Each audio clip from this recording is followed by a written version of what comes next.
안녕하세요. 사회정책론 이제 4주차 강의를 시작하도록 하겠습니다. 4주차 강의는 3번으로 나눠서 할게요. 한 2, 3주에 걸쳐 가지고 그 동영상이 녹화되는 시간을 대충 보고 2주 내지 3주로 제일 중요한 부분이기 때문에 나눠서 하도록 하겠습니다. 4주차 주제는 기본적으로 이제 사회정책과 국가인데, 여기서 말하는 국가라고 하는 거는 기본적으로 복지국가를 얘기를 합니다. 왜 그러면 다양한 국가의 형태가 있음에도 불구하고 우리가 사회정책을 얘기할 때는 반드시 복지국가를 얘기해야 되느냐? 이게 이제 4강에서 얘기하는 핵심적인 내용이 됩니다. 자, 오늘은 세 개로 나눠서 이제 복지국가를 중심으로 해서 사회정책과 국가의 관계를 살펴볼 텐데, 어, 이번 주는 조금 쉬어가는 시간으로 해가지고, 이 복지국가의 등장 배경에 관련해가지고 간단하게 살펴보는 걸로 하겠습니다.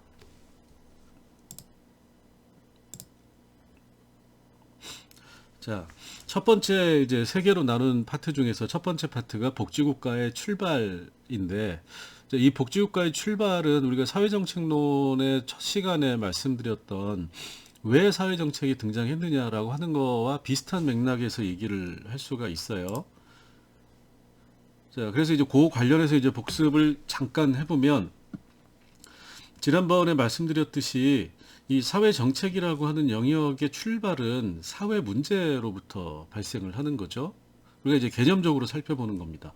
사회 문제가 발생을 하면 사회적인 갈등이 발생을 하고, 이 사회적 갈등을 조정하기 위해서 사회 정책이라고 하는 게 등장을 하고, 사회 정책으로도 해결이 안 되는 경우에는 다시 뭐가 등장을 하느냐, 사회 운동이라고 하는 게 등장을 한다. 이렇게 개념적으로 말씀을 드렸는데, 자, 그래서 사회 정책이라고 하는 게 결국은 뭐냐? 사회 문제라고 하는 게 사회 정책과 직접적으로 연관되어 있다라는 겁니다. 자, 그러면 여기에서 이제 우리가 살펴볼 게, 이 사회 정책을 실시하는 주체가 누구냐? 바로 국가라고 하는 거죠. 이게 이제 지난 시간에 했던 얘기죠. 국가가 무엇을 통해서 하느냐? 제도와 행정이라고 하는 것을 통해서 한다. 자, 그러면 결국 제도와 행정이라고 하는 거는 국가의 행위에 포함이 되는 겁니다. 자, 그러면 사회정책은 결국 누구의 행위냐? 국가의 행위인 것이 되는 거죠. 자, 이런 측면에서 보면 국가가, 근데 모든 국가가 사회 문제에 개입을 하느냐라고 하는 측면에서 살펴보면 반드시 그렇지 않을 수 있다라는 겁니다. 그래서 우리가 이제 사회 문제에 대해서 국가가 어떤 식으로 대응을 하느냐라고 하는 관점을 가지고 국가를 비교를 해보면, 첫 번째는 당연히 사회 문제에 적극적으로 개입을 하는 국가의 유형이 있을 것이고, 사회 문제에 대해서 개입하지 않으려고 하는 국가가 있을 것입니다. 자, 그러면 이 개입과 미개입이라고 하는 이 사이에는 물론 이제 다양한 형태의 중간적인 국가 유형들이 있지만, 우리가 이해하기 쉽게 이걸 이제 조금 유형화해서 얘기를 하면, 결국은 사회정책에 적극적으로 개입하는 국가가 뭐냐? 복지국가이고, 사회정책에 대해서 개입하지 않는 국가는 뭐냐? 그러면 하나의 형태, 우리가 일반적으로 얘기하는 게 자유주의 국가를 얘기를 하는 겁니다. 근데 이제 순수한 형태의 자유주의 국가라고 하는 건 존재하지 않지만, 대부분의 자유주의 국가는 이 사회정책을 통해서 사회 문제에 개입하는 거를 굉장히 꺼려한다라고 생각을 하시면 됩니다. 그리고 이념형적으로 우리가 이상형이라고 그러죠. 가장 순수한 형태의 자유주의 국가는 사회정책이라고 하는 걸 가지고 있지 않다. 이렇게 이해를 하시면 될 것 같아요. 그래서 우리가 사회정책과 국가의 관계를 살펴볼 때는 기본적으로 여기서 얘기하는 국가라고 하는 거는 어떤 국가를 얘기하냐면, 복지국가를 얘기를 하는 겁니다. 그런 의미에서 복지국가라고 하는 게 그러면 어떻게 발생했느냐, 그리고 어떤 역할을 하고 있느냐, 이런 것들을 이제 좀 살펴볼 필요가 있어요. 자, 그러면 복지국가의 기원이라고 하는 거는 결국 이제 복지국가가 언제 생겼느냐라고 하는 건데, 우리가 복지국가라는 말을 영어로 이제 웰페어 스테이트라고 얘기를 하는 겁니다. 요거의 반대말이 워페어 스테이트라고 하는 건데, 이제 일종의 워페어 스테이트라고 하는 거는 이제 전쟁 국가를 얘기를 하는 거예요. 자, 그러면 이 복지국가 웰페어 스테이트하고 워페어 스테이트하고의 차이는 뭐냐면, 워페어 스테이트 전쟁 국가라고 하는 거는 국가의 역할을 소위 말하는 사회 문제에 대응하는 국가가 아니라 기본적으로 외부의 적에 대해서 전쟁을 수행하는 국가. 그리고 내부적인 문제에 대해서는 기본적으로 개입하지 않고 세금만 걷어가는 거죠. 그런 국가를 우리가 워페어, 전쟁 국가라고 얘기를 하는 거고, 반대로 이제 이 웰페어 스테이트라고 하는 건 국가가 대외적인 적에 대해서 전쟁을 수행하는 것뿐만이 아니라 내부적으로 국가라고 하는 거를 공동체로 인식을 하고 그 공동체 내부의 사회 문제에 대해서 적극적으로 개입하려고 한다. 자, 그러면 언제 이런 국가가 등장을 했느냐? 우리가 이제 제도적으로 이 복지국가의 등장과 관련해서 제일 주목하는 게 영국에서 1834년에 만들어진 신빈민법이라고 하는 법 제도에 주목을 합니다. 자, 이건 무슨 얘기냐면, 자, 이 신빈민법은 빈민들을 관리하기 위한 법이에요. 그리고 이게 1834년이면 19세기입니다. 그러니까 우리가 아는 복지국가라고 하는 게 국가가 등장했을 때부터 국가가 이런 거에 신경을 쓴 게 아니고 사실은 굉장히 최근에 나중에 생겼다라는 겁니다. 그래서 최초로 국가가 제도적으로 내부적인 문제인 빈곤의 문제에 개입하기 위해서 만들어진 법제도가 이 영국의 신빈민법이고 이거를 우리가 복지국가의 기원으로 본다. 그래서 이거는 결국 빈곤에 대해서 사회정책적으로 대응을 하기 위해서 만들어진 제도고 이게 이제 복지국가의 기원이다라고 얘기를 합니다. 자, 그러면 이 시작은 영국에서 했는데 이 복지국가와 관련해서는 우리가 크게 이제 두 가지의 유형을 얘기를 해요. 하나는 소위 말하는 영국의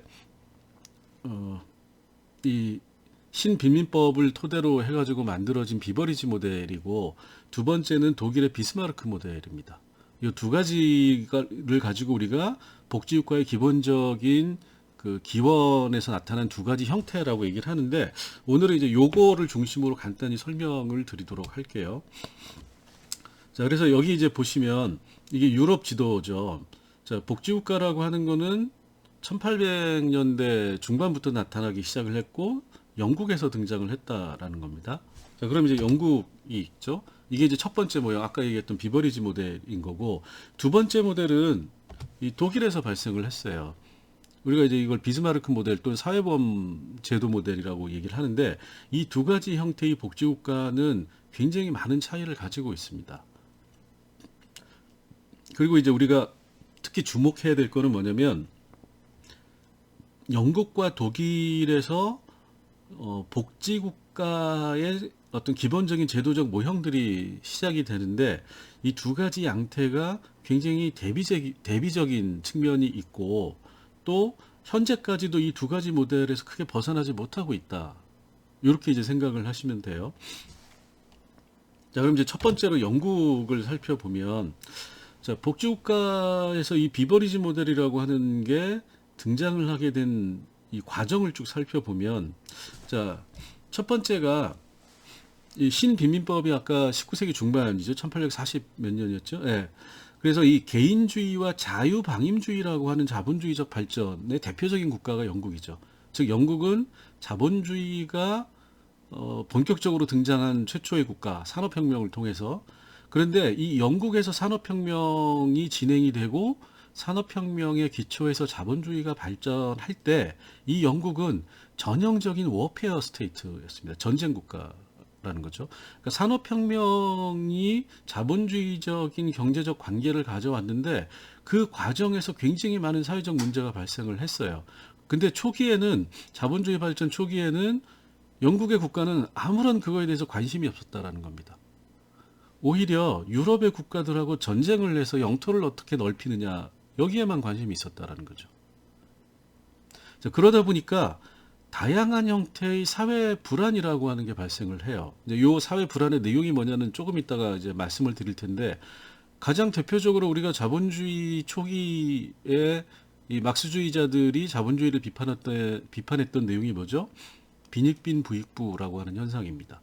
그리고 빈익빈 부익부라고 하는 게 단순히 누구는 더 잘 살고 누구는 더 못 산다라고 하는 게 아니라 이런 빈부의 격차가 고정화된다. 자, 그러면 빈부의 격차, 경제적인 격차가 고정화되면 무엇이 발생하게 되는 거죠? 계급이라고 하는 게 발생을 하는 거죠. 자, 그러면 계급은 우리가 소위 말하는 적대적인 이해관계를 가지고 있는 두 개의 집단을 우리가 계급이라고 얘기를 하죠. 자, 그러면 사회적인 갈등이 발생을 하게 되는 겁니다. 자, 그 다음에 또 하나는 자본주의의 가장 큰 특징 중에 하나가 도시화라고 하는 거예요. 예전에는 농업 중심의 농촌 사회였는데 자본주의는 대규모의 노동자가 동일한 장소에서 생산 활동에 몰입해야 되기 때문에 공장 시스템이라고 하는 것을 발생을 시켰고, 공장 시스템은 결국 대규모 인구를 농촌에서 조그마한 공간적인 도시라고 하는 거에 이제 밀집시키는 거죠. 자, 그러면 어떻게 되죠? 도시화의 문제가 생기는 겁니다.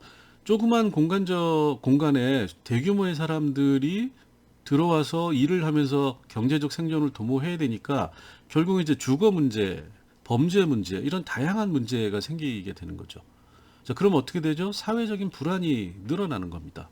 근데 이런 문제에 대해서 기존의 이 전쟁 국가라고 하는 거는 전혀 신경을 쓰지 않아요. 그러다가 이런 문제에 대해서 관심을 갖는 집단들이 대규모로 등장을 하고, 자, 이 공리주의라고 하는 게 1860년대인데 신빈민법 이후에 등장을 하게 되는 거죠. 그래서 신빈민법이라고 하는 거는 사회 불안의 증대에 대해서 영국의 국가가 무언가 필요성을 느꼈다. 자, 그 다음에 현실에서 사회정책적인 요구들이 늘어가니까 이거를 이론화하기 위해서 공리주의라고 하는 게 등장을 한다라는 겁니다.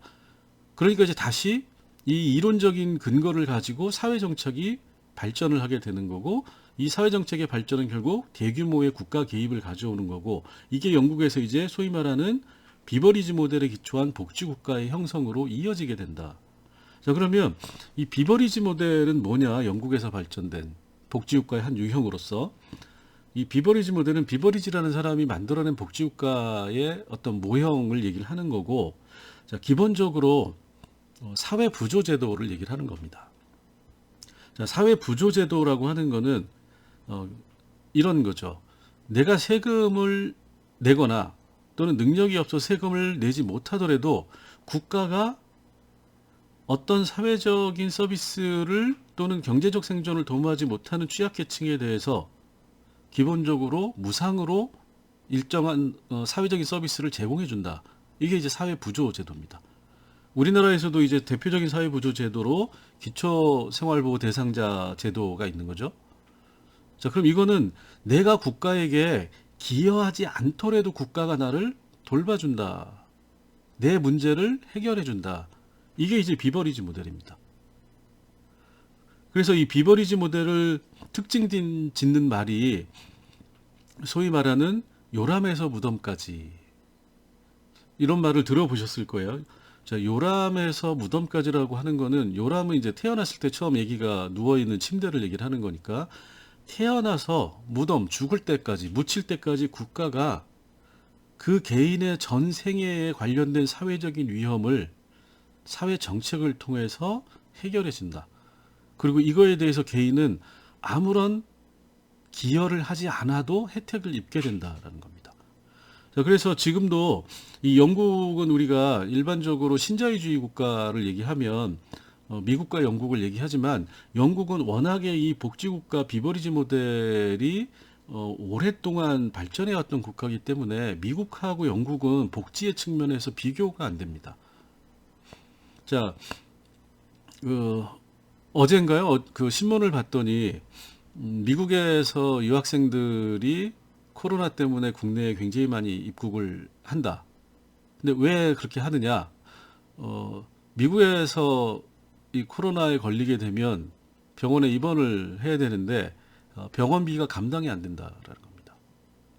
즉 미국은 철저하게 이 시장주의 제도이기 때문에 본인이 자비로 보험에 가입을 하던가, 또는 보험에 가입하지 않으면 자신이 가지고 있는 돈을 통해서 의료비를 해결을 해야 되는 거죠. 그리고 이 보험이라고 하는 게 강제가 아니라 본인이 선택해서 이 보험을 드는 겁니다. 근데 영국 같은 경우에는 국가보험 제도예요. 그리고 국가의 보험이 들어있지 않은 사람도 무상의료의 혜택을 받게 돼 있습니다. 그러니까 쉽게 얘기하면 내가 아무런 보험에 들거나 뭘 하지 않아도 병원 가면 치료받을 수 있다. 그런데 그 치료라고 하는 거는 아주 기본적인, 그래서 내가 생존을 도모하는 데 신체적이고 물리적인 생존을 도모하는 데 필요한 필수적인 의료 서비스는 국가가 무상으로 제공한다. 내가 그거보다 더 나은 서비스, 의료 서비스를 받고 싶으면 보험에 든다라는 겁니다. 자, 이런 모델이 되는 거죠. 자, 그러면 이 모든 국민들이 기본적인 생존에 필요한 사회 서비스를 어떻게 제공받느냐와 관련해서는 상당히 많은 나라들이 이 사회 부조 제도를 채택을 하고 있습니다. 그게 이제 다 영국에서 온 모델이 되는 거죠.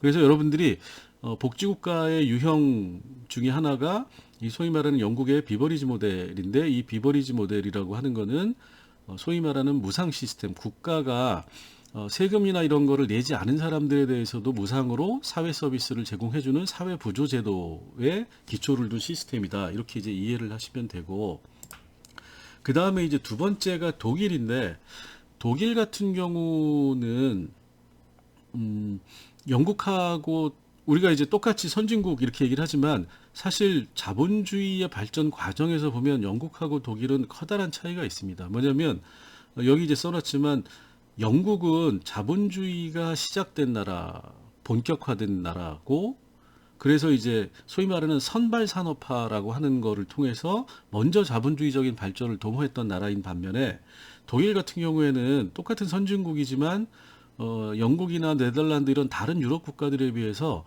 훨씬 더 이 자본주의적인 산업화가 나중에 일어나서 우리가 선진국 내에서 후발 산업화를 통해서 자본주의를 만들어간 나라로 얘기를 하고 있어요. 자, 그러면 독일과 영국의 이 특징은 뭐냐면, 영국은 자연스럽게 시장과 기업이 등장을 하고, 그리고 기업이 시장 내에서 주요한 활동을 하면서 시장에 국가가 개입하는 것을 기업들이 굉장히 싫어하는 이런 자유주의적인 성격의 국가 시스템을 만들어 갔다라고 볼 수가 있는데, 경제적인 측면에서 독일 같은 경우에는 자본주의적인 산업화가 늦게 일어났을 뿐만 아니라 그 자본주의적인 산업화가 이 국가 중심으로 이루어집니다.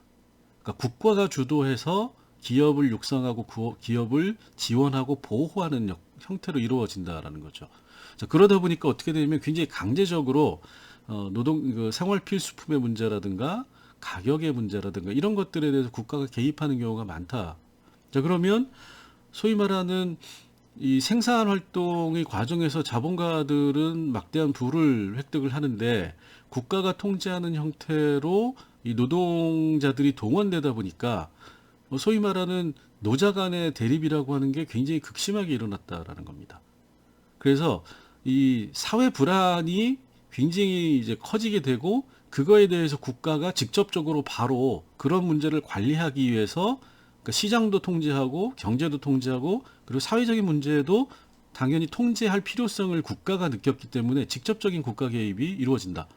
자, 그래서 그 당시에 이제 독일을 그 봉건 국가들을 통합해서 독일이라고 하는 국가를 형성했던 사람이 비스마르크 이 재상인데, 이 사람이 국가가 주도적으로 복지국가의 어떤 하나의 모델을 만들어 갑니다. 그걸 우리가 이제 비스마르크 모델이라고 얘기를 하는데, 이 비스마르크 모델은 뭐냐면 사회 불안에 대응하기 위해서 사회보험제도라고 하는 걸 만든 겁니다. 자, 그러면 우리가 지금 알고 있는, 우리가 이제 여러분들이 회사에 취업하면 기본적으로 이 회사가 괜찮은 회사냐 안 괜찮은 회사냐라고 하는 거를 가늠하는 기준이 우리나라에서 이제 4대 보험이라고 얘기를 하는 거잖아요. 그럼 그 4대 보험에서 얘기하는 이 사회보험 제도를 만든 게 바로 이 비스마르크 모델이었다. 이렇게 생각을 하시면 돼요. 자, 그러면 이 앞에서 말했던 영국과 이 독일의 차이, 그러니까 사회부조제도와 사회보험제도의 차이는, 자, 사회부조제도라고 하는 거는 내가 세금 안 내도 문제가 생기면 기초생활보호 대상자로 지정돼서 기본적인 생계를 유지하는 데 국가의 도움을 받을 수 있다라는 겁니다. 사회보험제도는 그게 아니고 보험에 든 사람들에게만 그러한 어떤 혜택이 주어져요. 자, 그러면 보험에 든 사람에게만 혜택이 주어지는데 이게 어떻게 해서 복지국가의 주요 제도냐 이렇게 이제 생각을 하실 수 있잖아요. 자, 이게 이제 미국하고 유럽하고 사회보험 제도를 가지고 있는데 그 차이가 여기에 있습니다. 미국은 아까 말씀드렸듯이 사회보험 제도는 개인이 선택해서 드는 겁니다. 근데 유럽의 이 독일에서 얘기한 사회보험 제도는 선택해서 드는 게 아니라 강제예요. 의무적으로 모든 사람들이 보험에 강제적으로 가입하도록 만들어 놓은 겁니다. 즉 국가가 강력하게 개입을 했기 때문에 이런 모델이 가능한 거죠. 그래서 우리나라도 지금 4대 보험 제도라고 하는 거는 이 독일식 모형의 기초에 해 있는 거죠. 그래서 많은 사람들이 연금 보험 가입하기 싫어합니다. 내가 지금 먹고 살기 힘든데 최저임금 한 200만 원 받아가지고 그 중에서 보험료 4대 보험료 해가지고 연금보험, 의료보험, 산재보험, 그 다음에 또 뭐가 있죠? 네, 하나가 생각이 안 나네요. 네. 자, 어쨌든 이렇게 해서 4개의 사회보험 제도에 가입을 하면 200만 원 기준으로 하면 한 30만 원 정도, 25만 원에 30만 원 정도가 보험료로 세금 외에 별도로 지출이 되게 되는 거죠. 그러다 보니까 많은 사람들이 국민연금, 의료보험은 그렇다 치더라도 특히 국민연금이나 이런 거에 대해서 보험료를 내가 내고 나중에 연금으로 받는다는데 그거 내봐야 지금 당장 그렇게 많이 떼가는데 정년퇴직하고 나서 그거 받아봐야 한 달에 몇십만 원 받으면 생활비로 도움도 안 된다. 나는 지금 한 푼이 아쉽다. 이래서 이제 연금보험 내기 싫어하지만 그건 이제 개인이 내기 싫어하는 거고 회사에 가입하면 회사에 취업을 하게 되면 강제적으로 연금보험에 가입이 됩니다. 그리고 보험료는 내가 월급을 받기 전에 사전적으로 월급에서 떼가지고 납부가 되는 거죠. 이런 강제적 사회보험 제도를 만들어낸 게 독일입니다. 자, 그럼 우리나라는 어떻게 돼 있죠? 기초생활보호 대상자라고 하는 영국식 시스템을 최소한으로 밑에 바탕에 깔고 그 위에 독일식의 사회보험 제도를 만들어 놓은 거죠. 그러니까 혼합형이라고 볼 수 있는데 사실은 이제 이건 이제 복지국가의 시작과 관련해서 두 가지 모델이 나온 거지만 대부분의 국가가 이 두 가지 영국 모델과 독일 모델을 혼합해서 쓰고 있습니다. 그 독일 자체도 사회부조제도와 보험제도를 적절한 형태로 섞어 쓰고 있고 영국도 그건 마찬가지인 거죠. 다만 이제 어느 정도로 무상이라고 하는 사회부조제도를 어느 영역까지 하느냐, 그 다음에 돈을 내고 어느 정도의 서비스를 잘 받을 수 있도록 그 보험제도의 영역을 어느 정도의 비중으로 하느냐는 국가마다 다르게 설정이 되어 있는 겁니다.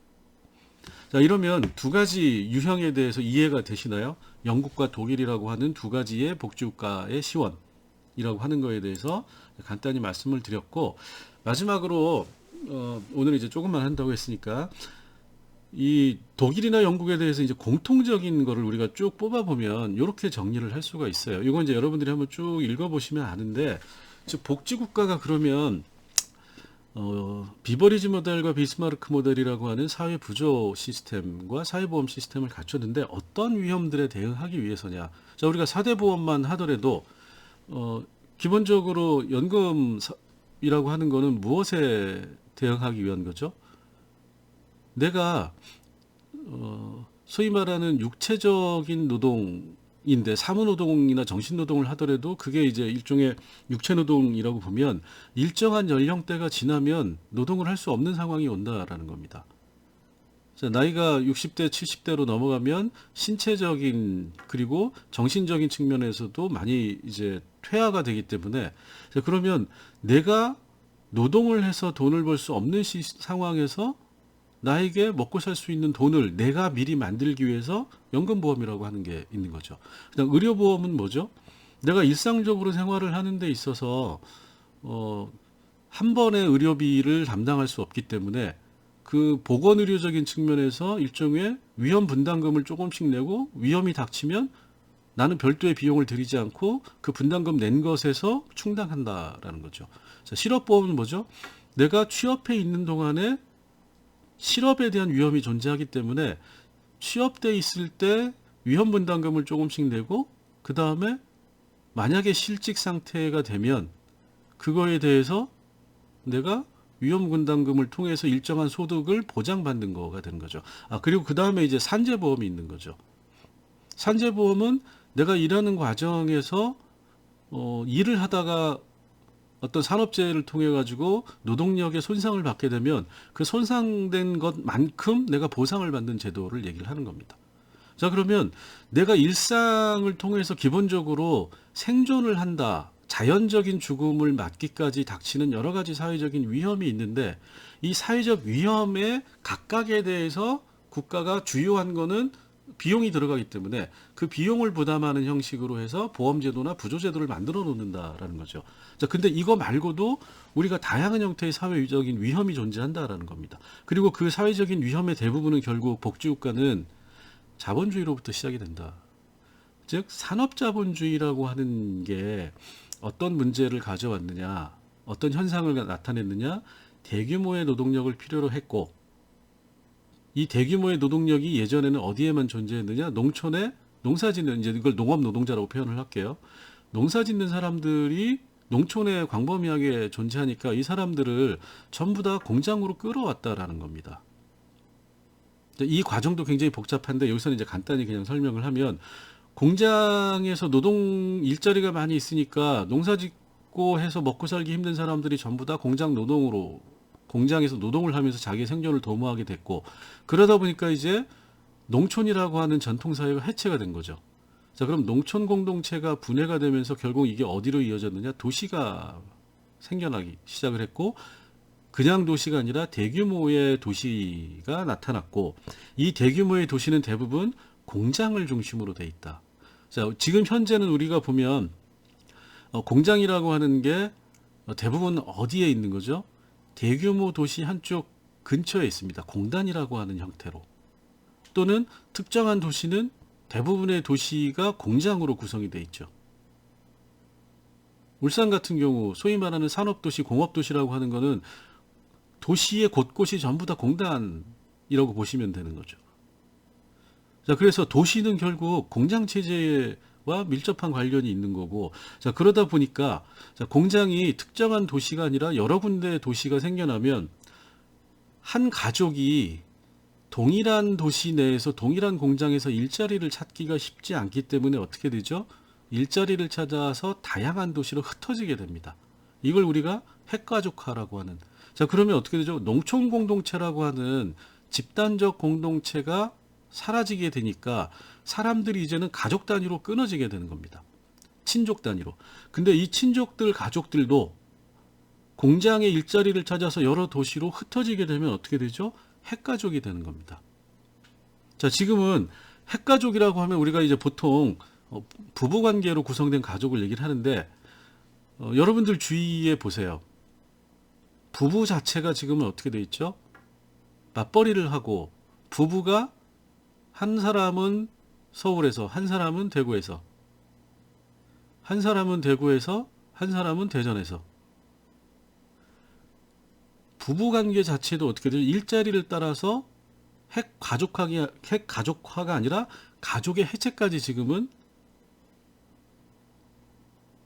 발전해 있는 겁니다. 발전이라고 해야 되나요?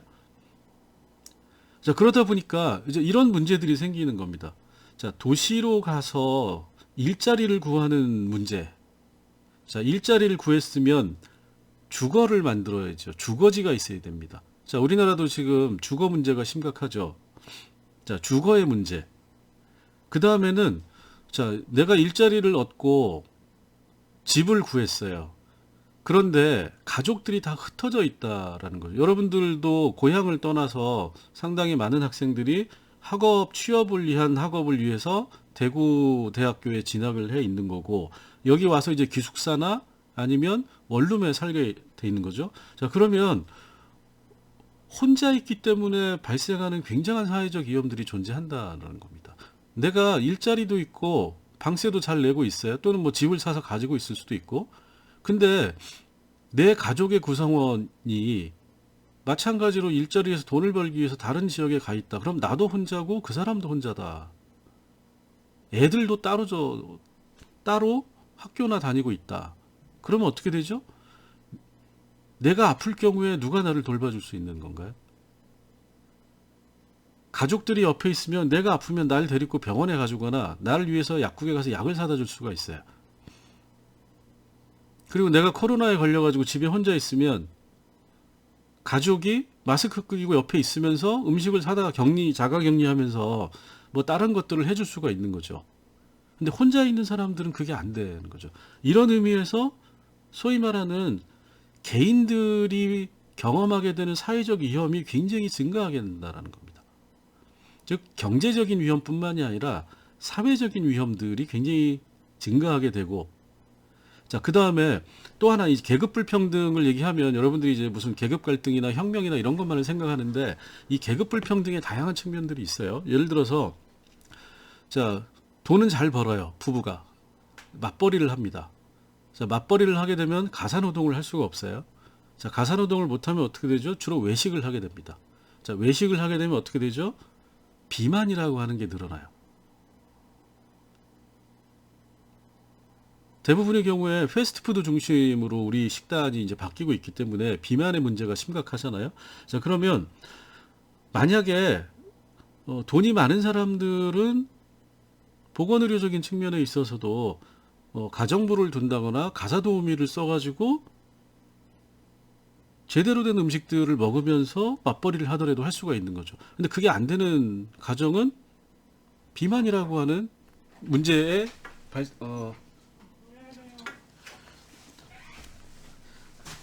비만이라는 문제를 겪게 된다라는 겁니다. 자, 그래서 이런 문제들에 대한 사회적인 위험을 감소시키기 위해서 다양한 형태의 사회정책적 개입이 필요한 거고, 이 사회정책적 개입이라고 하는 거를 주된 목적으로 하는 국가가 바로 복지국가라고 하는 형태로 등장을 하게 됐다. 이렇게 생각을 하시면 될 것 같습니다. 자, 오늘 짧게 한다고 그랬는데 한 30분이 넘었네요. 자, 오늘은 여기까지 하도록 하겠습니다.